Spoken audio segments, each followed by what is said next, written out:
Are you pretending that you are okay this upcoming Christmas? Are the holidays triggering memories that you are not ready to face? And now you are feeling anxious sa darating ang Christmas na hindi mo kasama ang loved one mo.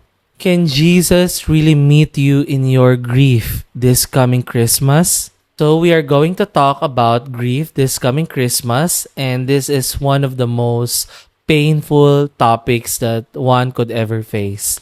Hi, beloved. This is Doc Gilbert, and I am a Christian clinical counselor and psychologist. So, yes, guys, we are here in our new episode about grief. And I know this is one of the most painful topics, and I've had a privilege to teach this in a graduate school. I've teach trauma and grief class in one of the schools that I've been working with before. And aside from that, I've been doing counseling and therapy with different forms of grief. People facing like death of their loved ones and the unprocessed grief about that. It's not just that, but also the symbolical and intangible losses such as loss of safety, trust, security, protection from those people who've experienced traumatic events and abuses in the past. Those valid needs that were unmet, during those times of crisis, times that their biological parents were not there to meet those psychological and basic needs. And actually, that created a loss. And yeah, I'm going to discuss more of that. What's the difference about that, in terms of the death loss, the tangible loss versus the intangible losses. But for this time, we're going to talk about grief regarding Christmas. And yeah, well, personally, I've experienced this kind of grief, when my grandmother, which I call Nanay, died way back 2021. It was so tragic, so painful, and it was actually a traumatic grief because it was really shocking. I didn't expect that. I was hopeful, and I have a lot of dreams regarding with my nanay. Dreams like she would witness my graduation during my masteral, graduation in my doctoral, that she would witness my wedding day, those important and major events of my life.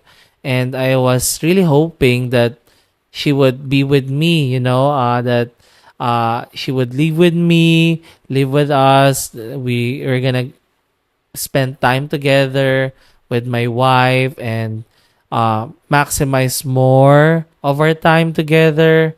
But those dreams were all shattered when Nanay died. And well, aside from complications, one of the grief or losses that I've really processed was, there was no available health care for her, available resources, the ideal one where some ambulance or like car from the hospital would visit her and bring her to the hospital. And it was also pandemic during that time, like healthcare that could go to the houses and provide their basic needs.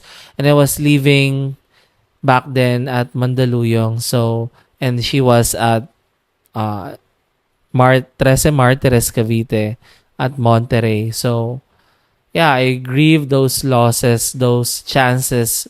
What if she was able to receive the health care that she needs? What if there are available resources, in which we know that the healthcare system here in the Philippines is one of the worst? And unless you are rich and you have all this money and means to access those healthcares. But yeah, there was a lot of complication. The house that she was living in is not air conditioned, in which it's very important for physical status back then that It was air conditioned. Uh, my uncle was not able to take care of her that much, and all those possibilities. What if she was able to go to the hospital and have the a car, have these resources and all, and yeah, and it was so painful that to face the first Christmas without nanay, the first New Year, all those firsts that I was not able to celebrate with my nanay, and especially during Christmas. And yeah, it has been my tradition, my goal, and time to visit her like every December. So I spent Christmas Day, New Year's Eve, uh, or before Christmas Eve and New Year's Eve with my nanay. That's our usual time together. And I remember there were also times that she would cook for me, like using a charcoal and wood and, a very traditional way, not an electric one to cook food. So I remember those times. And yeah, I know that we are poor. Like, I came from a poor background, that there's not much. And I appreciate those times that I spent Christmas with my nanay. And yeah, I was so afraid to face the Christmas and New Year back then. There's a lot of anxiety, sadness, this sense of aloneness, abandonment, this emptiness. How could I face Christmas Day, New Year's Eve, this holiday without nanay, for the very first time. And I've also like felt numb and lost meaning, during those times. So it was so difficult. It was so hard. I needed to go through the process of grief in dealing with this experience of not having her in this one of the most important holidays that we have. And of course, I'm able to relate with those people who've lost their loved one, because this is one of the most tragic, painful, hurtful a person could ever experience. And at the same time, it's not just the physical death, but I've lost this sense of safety, sense of security. I've lost an important attachment or relationship in my life. I mean, throughout the years, Nanay became a safe place for me. During times of abuse, trauma, she was the one that God used to be my constancy in a very dark seasons of my life as a child and growing up. So imagine how deep and huge that loss is. And of course, every year there is different layers coming up in grieving this loss. Yes, it was not the same way back 2021, but it's common and it's usual, it's normal that a layer of grief would come, especially during Christmas holidays. And so yeah, and there is actually grief in losing our loved one in death. But in connection with that, just like what I've shared, there are also other losses that anyone could experience during Christmas. And in counseling, I've heard a lot of stories like breakup of romantic relationships. So imagine this person celebrating his or her first Christmas without uh, his or her loved one, now that this person is his or her ex partner. So there is grief with that. Broken friendships. Maybe this is the first Christmas, second or third year that you're not gonna celebrate together. There was conflict that wasn't resolved, and it led to a break off, a cut off or cutting off of relationships. And I've heard relationships like that in counseling, that I needed to walk with this person to grieve these relationships, these friendships. And this is more painful and common as well. The loss of church or community.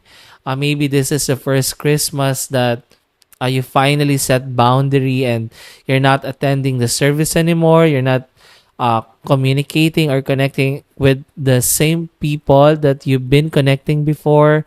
So there's a loss of community, loss of connection, loss of friendships too, a loss of someone you can confide into, a place where you can regularly and consistently go. So these are some of the losses that I also need to journey with these people in terms of grief during Christmas. And of course, we're going to talk about the loss of safety, bonding, connection inside a toxic and dysfunctional families.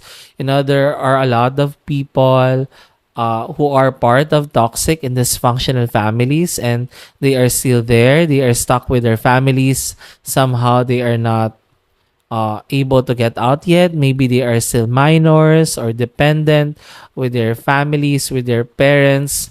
For some, they were able to separate themselves because they have the means to live independently.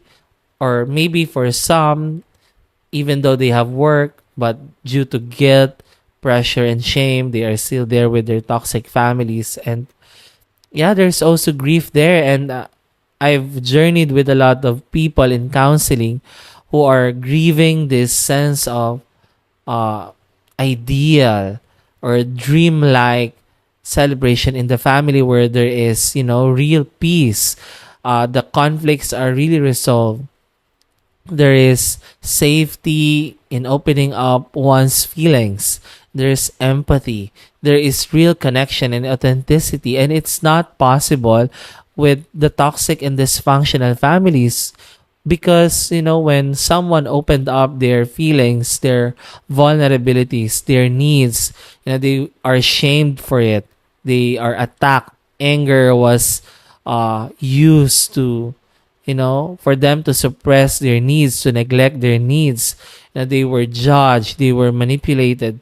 So basically, there is no authenticity, there is no safety, and there is also loss or grief there, especially during Christmas where a child or an adult child just wants to celebrate with real authenticity and connection with the family.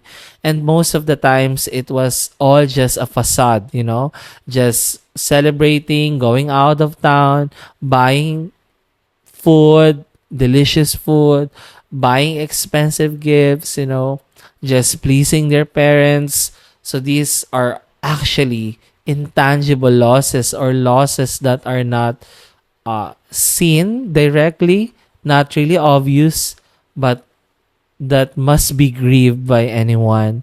And yeah, and also there is distance. There are family or loved ones that are in abroad, and maybe you've used to it, you feel numb about it, you rationalize that they're doing it with a purpose, in order to provide for you. There is no choice because there is not much opportunity here in the Philippines. We have like low wage income available only, for common Filipinos. So your parents or loved ones do not have that choice in a way, but that's also a form of loss too. That you don't have the physical connection, physical presence, and that's losses too. The loss of physical presence of a loved one. And many times, according to the research, that all this toxic and dysfunctional behavior of a child are coming out in adulthood as well, and in teenager.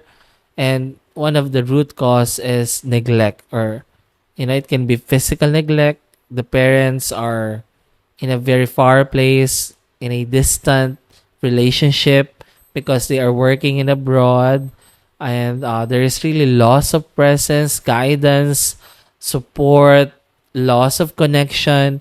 And something that money cannot replace. It cannot be replaced by any form of expensive clothings, materials, or money. So yeah, I mean, that's also grief too. And if there is also betrayal that you've experienced, which is, I usually hear it in counseling, abuse, traumatic event, there's really a loss of safety and meaning to celebrate Christmas, loss of stability because these people get used to be in a survival mode, to survive and not feel and remember the pain, the trauma that happened to them. So they get used to this hypervigilance, this negative coping in order to survive. So these are real stories that many people are experiencing today, and even Christians. And how can Christians really deal with their grief, with our grief during holidays? Okay, so number one, we have to be aware of the signals or the symptoms that we are actually experiencing grief. So I know I've discussed in the past episodes that self-awareness brings healing to us, as it rewires our brain for the better, and understanding what's happening to us is a huge step towards that healing. And how can we acknowledge something that we do not understand, right? So we have to be aware of the symptoms in order for us to acknowledge what's happening to us, what our body is trying to communicate to us. And we have to remember that these emotions, these bodily manifestations, these symptoms are parts of us that wants to communicate to us. It wants to be heard, wants to be seen, wants to be felt. And in that way, there could be healing. And in that way, that's how we process our grief. So, what are the symptoms? Of course, there are sudden waves of sadness and emotional heaviness, and sometimes and many times for some people, it comes out of the blue, unexpected, uh, spontaneous, and it's like a wave that comes and go, but you feel it in your body, maybe in your chest. You want to cry, even though you don't have a specific memory of a loved one who died or a specific memory of a certain loss. You just feel that, and we call it, a body surge, where your body feels it, but your mind doesn't know what's, the context regarding it. Okay. There's also changes in sleep. Before, you were able to sleep okay and normally, but now you're finding it hard to sleep. There is difficulty in sleeping, like you're suffering in a form of insomnia. You have like bouts of waking up at the middle of the night. So that's one of the signs. There is also changes in appetite for some. They became, they did overeating. They eat a lot. And for some, they don't have much desire or satisfaction in eating. So they do not eat much. So that's a form of changes in appetite. Or maybe engaging with unhealthy and toxic foods, rather than eating healthy ones. You have to look at what kind of foods are you taking in. So maybe it's unhealthy and processed foods, and which actually could affect your physical health.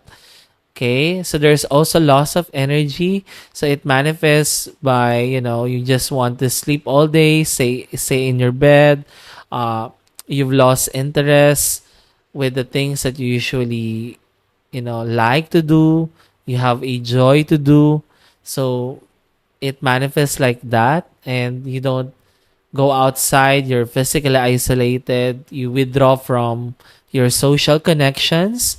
And also there is feeling of numbness. You don't know what you're feeling, like sad, happy, joyful, or any basic desire and satisfaction of life, seems like you don't feel much. So that's feeling of numbness. There's also difficulty in concentrating. So your work is affected, your academics are affected. You're not able to do normal chores in a normal way, like chores in the dishwashing, your clothes, your bed, are messed up. So there is difficulty, which is connected with the loss of energy. There is difficulty to function, to concentrate. And also there is guilt. Guilt that maybe you've not done good enough for your that loved one, or for the loss of romantic relationship or friendship or community.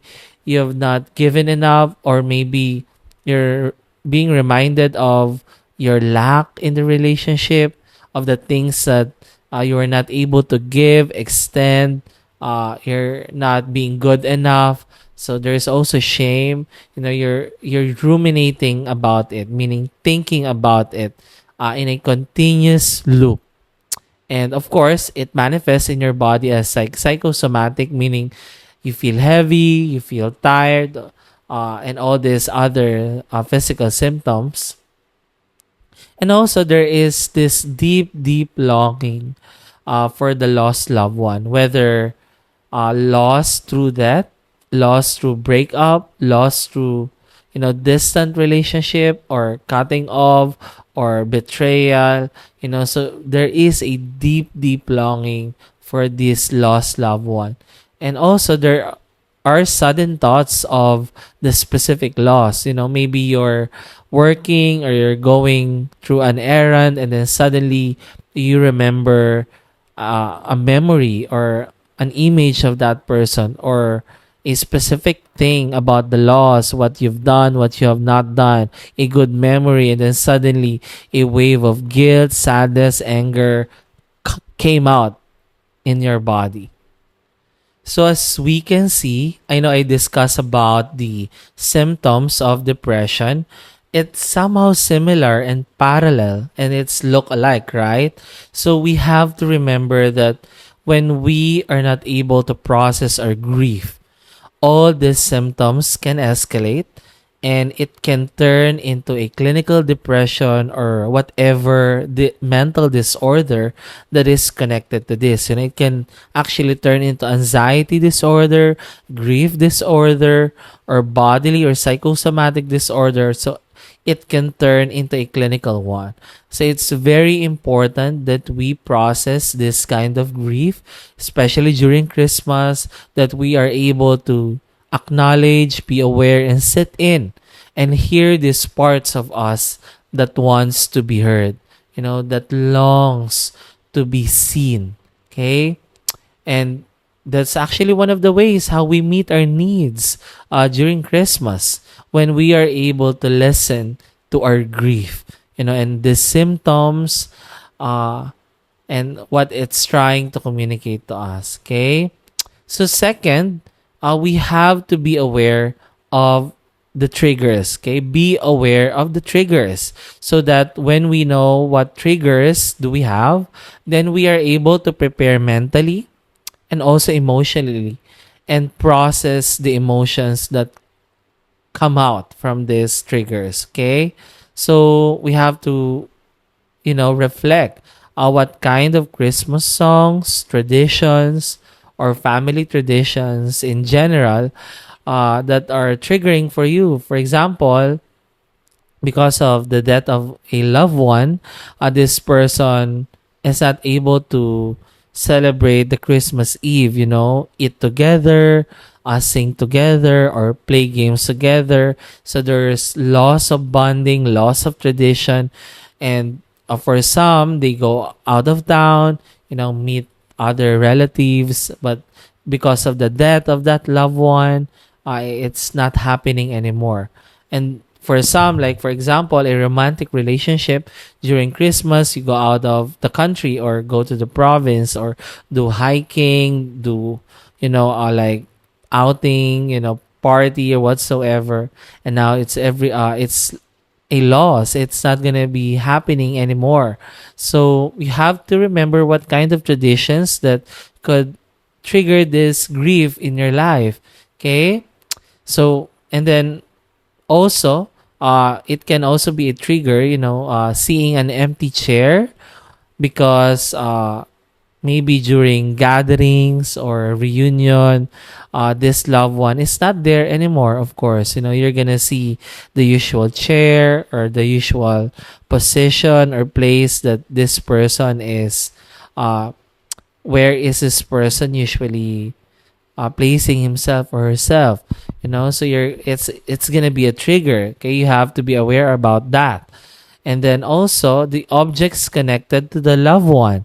Okay, so when during Christmas, you're gonna see the picture, the clothings, the chair, the bed, the cell phone, the usual objects that this person is using. So it can be a trigger. But for like symbolical losses such as breakups, betrayals, or abuse in the family, so any object that could remind you of that, a loss of safety, loss of security, loss of trust, loss of bonding. So you have to be aware what kind of objects are connected with that loss. And of course, the social media where everything is posted as celebratory, everything is happy, perfect. It's a fairy tale Christmas celebration where people are gathering together, posting their pictures, posting where they are, what they are doing, what food they are like preparing. So it can be triggering, the message that everything is perfect. Everything should be happy during holidays, especially Christmas. So it can be triggering, the social media posts, in Facebook, Instagram, TikTok. So you have to be aware of that. And also, memories tied up with past holidays, like just like what I said, the traditions, the object, the social media, it could bring specific memories in the past, like good memories with the loved ones that you will not be able to do anymore. Okay? And also, comparing yourself to those people who are happy, quote unquote happy, to those families who are complete, who are perfect, who are ideal, and actually that can be really triggering. Okay? So, yeah. Now that we are aware of the triggers and the symptoms, how do we deal with our grief? How do we process it? And of course, I need to say this, that we need to process our grief, hopefully real time. But if you're not ready, you can take at least 2 or 3 days onwards, and sit down with your grief and what's happening inside you. So, first, I have to teach, and I've been teaching this with a lot of people in school and in counseling and in trainings, that the grief process is not linear. It's, like mess up process. It's buhol-buhol, or, there's a lot of edges and, unpredictability and consistency along with it. So imagine like a yarn ball. It's not like perfectly placed and prepared, right? It's knitted, and there are a lot of angles that you have to, untangle. It's really tangled in a non-structured way. So the same is true with grief. Maybe you feel okay at this day, and then you think you accepted the loss, but some other days you would feel angry, some other days you would feel numb, some other days you would cry, and there is no straight line process with the grief, and it's normal. And just like a healing process, there is no such thing as straight line process, and we have to remember that. And it's not tantamount or equated about to your maturity or to the level of healing that you have. because that's a natural process of grief, okay, and of healing in general, okay. And second, you can think about grief process as a layers of onion, okay? So when people experience symptoms or emotions during holidays like Christmas, some of them say in counseling, maybe I am not healed enough, or I have not processed enough, or will I ever be okay? Will I ever overcome this kind of grief? Will I ever process this? Is there a hope for me? Okay, so there is guilt, there is shame that something is wrong with them, because after a lot of processing, they still feel this kind of symptoms during Christmas. So I have to educate regarding the onion. So think about an onion, it has different layers, right? So when we peel one layer of the another after the another, we can see that it's not the same anymore, right? But it looks the same when you look at hindsight, that, oh, seems like nothing has changed, right? But that's not true, because we are able to peel and remove one layer. So the same is true with the grief process. Grief has its own layers. So every year, every Christmas, every important event in your life, every major transitions, and even like when you will have family, wedding, have your own sons and daughters, and even when you're gonna have your own grandchildren, there will be layers of grief. Okay, and it's normal. And but it doesn't mean that you're not healing. Of course, it's different when you're not processing or not taking time to really sit down and connect with your grief. So that's different. But if you're processing for the past years, sitting down with what's happening to you, processing it with your therapist, and then you felt it during Christmas, a layer of grief, then that's it. Okay, it doesn't mean that you're not healing, you're not growing, and it's just a natural process. You are just deepening your healing journey. Okay, and also, in understanding the layers of onion, we have to understand the depth of attachment, meaning, uh, how's the relationship when you're alive, what's the level of relationship, what's the meaning of this relationship, how it impacted you. Is this person a safe person, a secure person? Is this person have given a lot of like emotional investment to your life? Do you feel like you've grown, you've changed with this person? The level of attachment. And maybe there is an ambivalent attachment, meaning this person provided love, support, but also abuse you. Or maybe this person has been very abusive from the start, and you wish you have a personal relationship with him or her. You wish you have a close and safe and bonded relationship. So it depends also in the depth of attachment, in the level and kind of trauma that you have from this person, in the level of support. So, and other factors, and considering the level of attachment and other factors, that could actually determine the level and the length of the grieving process. So we also have to consider that. So of course, the intensity of the grief symptoms would not be the same, for example, to a classmate that you are not close with, or to a teacher that did not make that much impact to your life. So it depends on the attachment, and other factors, that actually I discussed in training and certification in the past. So, and third, we have to remember that time is an ingredient to healing. Of course, time does not heal wounds. It's a myth. Okay? We cannot say to someone who had an accident that, oh, time can heal your physical wounds, and then of course we know that the person could die in a minute, the person needs to get a surgery, needs to go to the emergency room and receive a proper care and intervention.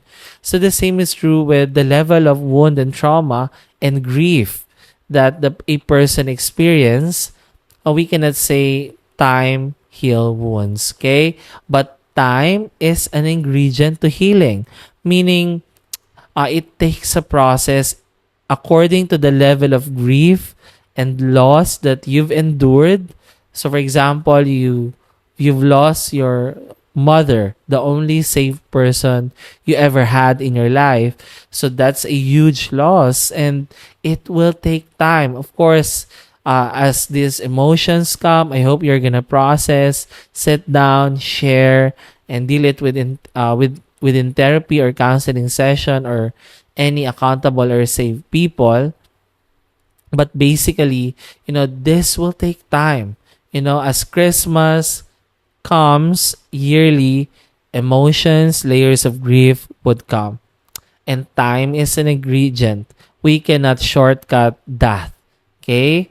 And time can be also our friend, because in reality, our brain is not hardwired to process all of our pain and trauma and losses all at once. Because if that happens, then we would not be alive. We're gonna go insane. And that's why God created our mind with unconscious mind, right?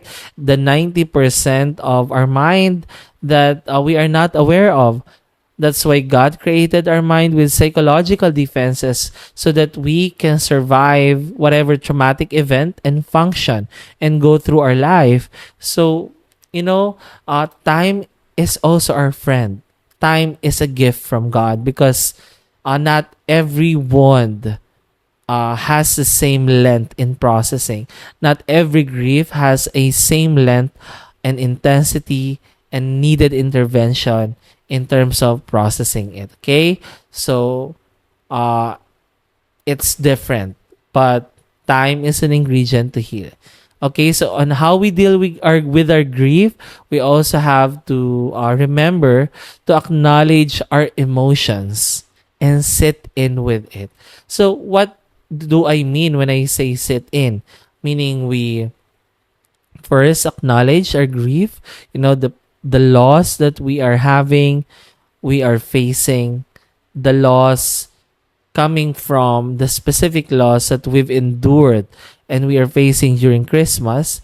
We have to feel it. Where is it located in our body? So I usually ask my clients, in general, what do you feel in your body? And I ask them, where is it in your body? Because bodily awareness increases self-awareness, which means it rewires and bring healing to our whole self, right? So we have to feel it in our body. We have to name our emotions. Are you angry, guilty, sad, in pain? We have to verbalize these emotions, okay, to a safe person. We have to share that.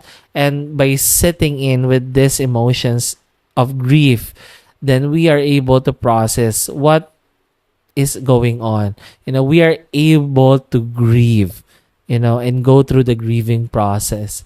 Okay? So we have to admit it and acknowledge it without shame.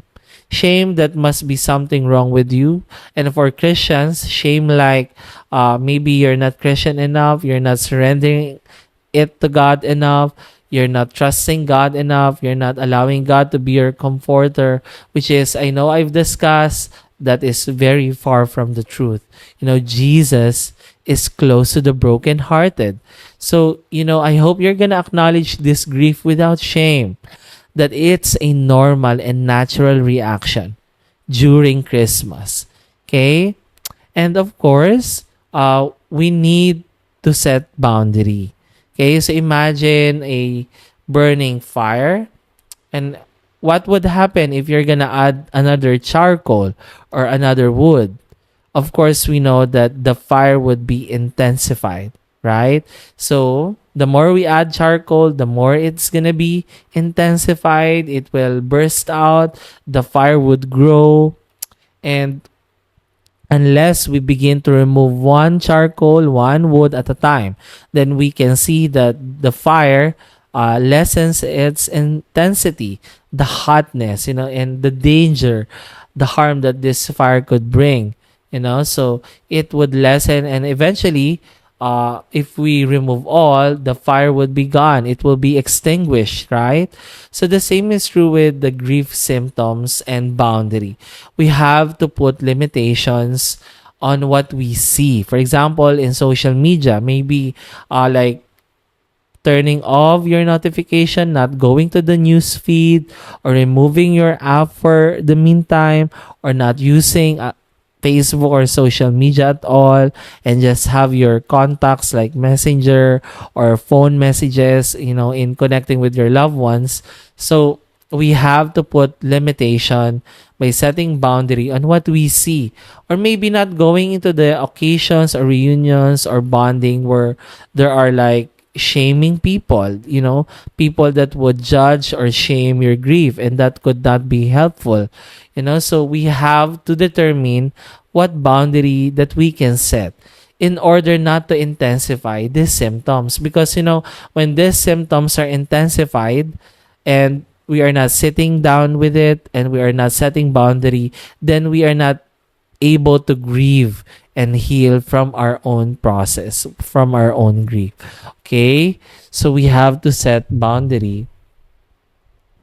And of course, actually we can create new traditions that honor our loss. Maybe, for example, for a death of a loved one, maybe setting up a chair during Christmas, and then setting up a food and set up a picture of him or her, and then you're gonna have a connection.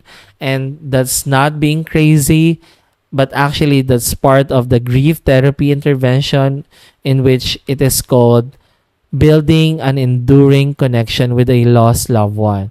So meaning, even though we cannot see them, we talk to them, we converse them, we allow them to be part of our lifestyle, our lives, our daily activities.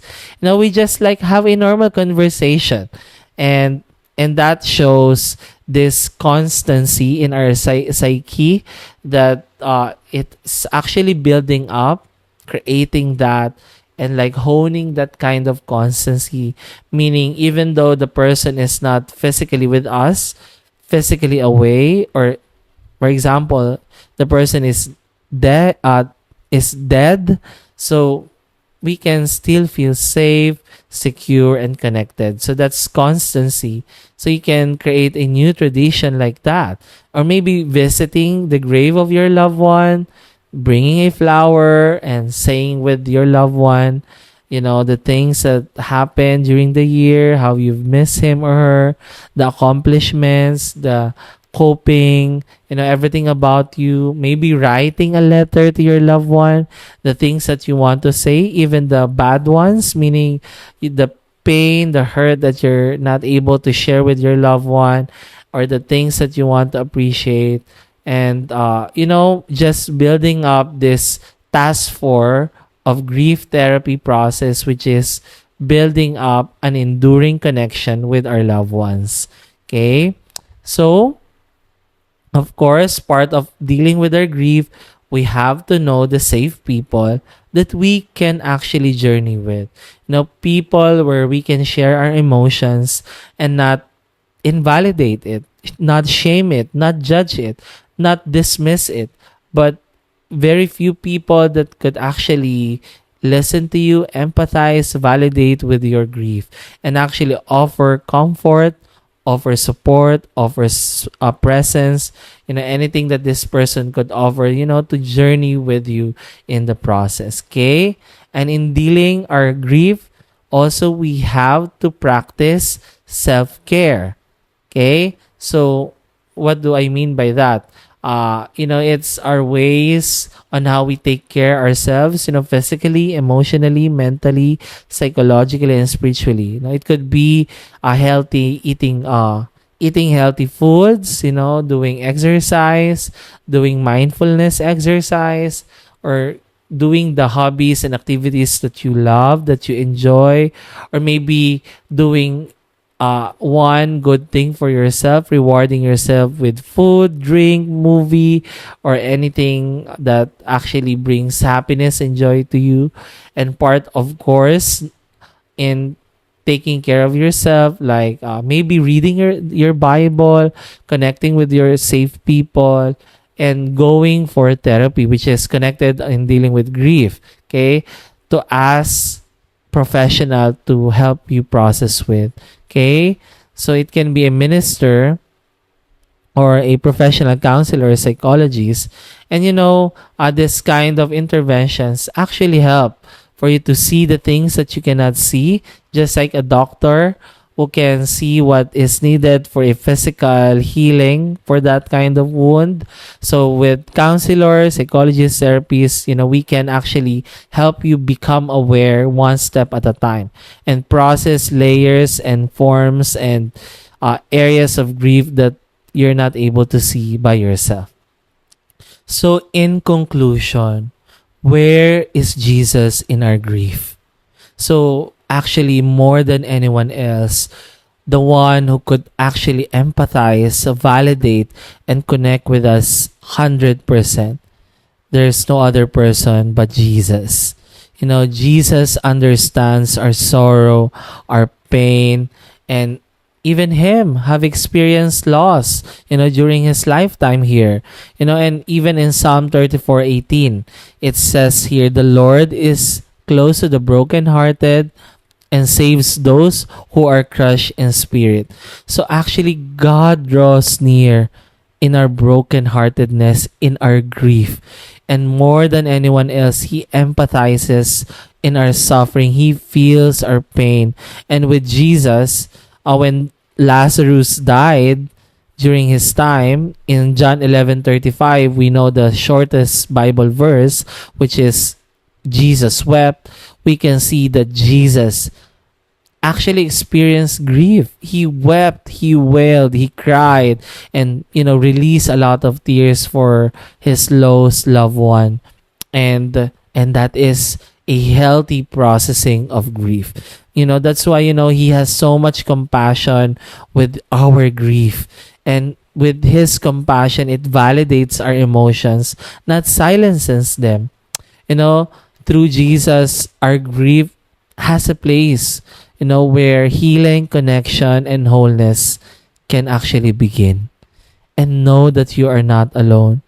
Jesus is with you this Christmas, carrying this grief, this heaviness, this sadness that you are experiencing.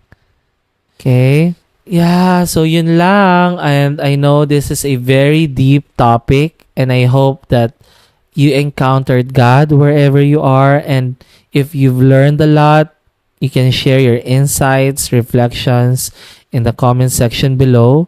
If you've gained wisdom, encountered God through this, I hope that you can share it with your loved one, community, church, whoever may need this video. Okay? And I hope that you can like and share, and you can comment anytime as soon as you watch this. And if you are new here, please subscribe in this YouTube channel. And by subscribing, you're actually supporting the ministry of bringing more healing through Intimacy Philippines. And that could make a difference in many people. Okay? So yun lang. Hope to see you in our next episode. Kung may bago kayong episode and topic na gustong i-share, na i-discuss natin, you can comment down below or reach out to us through our social media outlets. Makikita niyo yan sa description dito sa video. Okay? Yun lang. Hanggang sa muli.